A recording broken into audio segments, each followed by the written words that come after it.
Today, I'm going to tell you a quick update about what happened to the G after the header install. Now, I gotta tell you, I absolutely love those headers, worth every penny. Would I recommend them? 100%.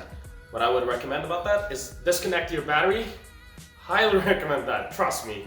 And get new studs for the exhaust manifolds, because if I'd known that, I would have gotten new head studs, and I would also install them before I would put the headers on. That would make the install a lot easier.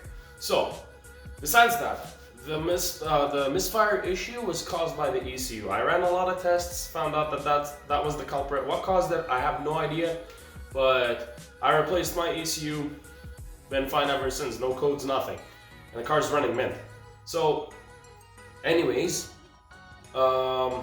today's video is gonna be about the throttle bodies. So basically, there's like throttle body coolant lines, and it keeps your throttle bodies from freezing in winter.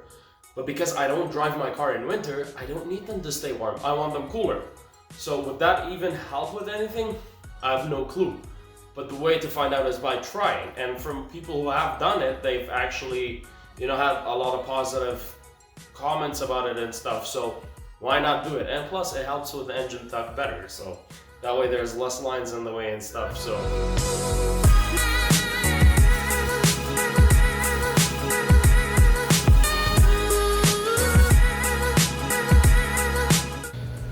Now, the first thing I heard you have to do is remove your intake, or at least move it to the side, and then you want to reach for the throttle body.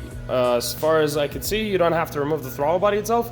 Just push your intake away, and then you'll have access to the lines. So let's get that done. Now that I moved the intake a little bit to the side, you could see the lines I'm talking about, which are these two, and they go all the way back there. I'm gonna get a light so I could see it better, and then you guys could see it better.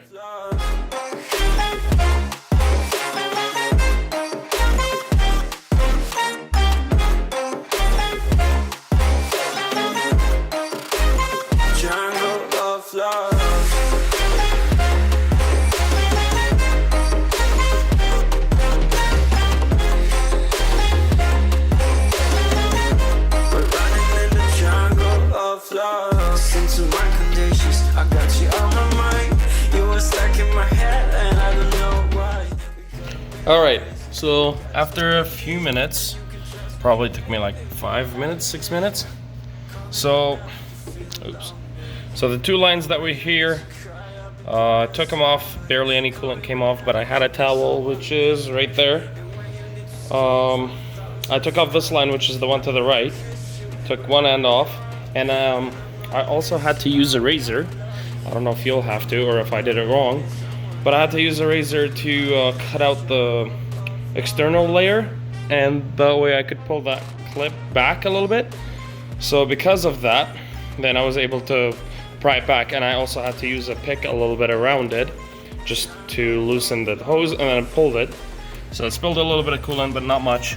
And then I put the caps on. For the throttle bodies, you won't have to use clamps because there's nothing going in or out anymore, so it won't leak. And then the hose pulls back, and then it goes right here. So the one that goes here goes back, into there. I unplugged this one, had a towel underneath, of course, and then I plugged it. But this one I'll put a clamp on, and then this one, which was all over the place, pull it back, and then just plugged it so it doesn't make a mess. It goes all the way over there. And then I'm gonna see how I could access it and then put the camera so you guys could see it too. But I heard this is literally the hardest part about this process. So far it's not bad. All right, so unfortunately, I wasn't able to capture when I removed this hose, which was a complete nightmare. And like tens of cuts later, some of them, and obviously it's been like a week between the two clips. So this hose, oh my God. All I could say is it's a nightmare. It goes all the way. Let me see if I could get the camera over there. So this is the back of the intake manifold, and it goes, oh great, I can't even see it. So it goes somewhere there. Okay, so there it is. You guys see it right there. That's the the cap I put on there, and I will still need to put a clamp. Now, if you look at it from this way, this is where it's dug in. Yep. And it's not very easy to reach. And I'll tell you why, because the space over there is so tight. That's one. And two, the tool you'll need, which is my best friend, if you guys remember this. Well, not this exact one, but anyways, this is what you're gonna have to use. This is the needle nose. I had to use the curved one, and it goes like this. You pull it out, and what I had to do to make it a little bit easier was I moved this vacuum line out of the way, had the hose laying this way, and you guys are gonna probably laugh at this, but I was literally sitting on the engine, and I was trying to, like, you know, reach in there and get it. And trust me, that alone took about maybe 35-40 minutes, just that hose pipe. All right, and there you have it. So these are from the driver's side. Those ones came out a lot easier. Maybe in total 5-10 minutes, not even. And I took my sweet time on them. No cutting needed, nothing. And obviously those are the passenger ones. There's one. There's the second, and in total, garbage. These are no good for me, because like I mentioned, I only drive this car in summer. Alright guys, and there you have it. So this was one of the easiest mods I've done, even though it's not a performance mod, but it does help down the line with keeping those temperatures down.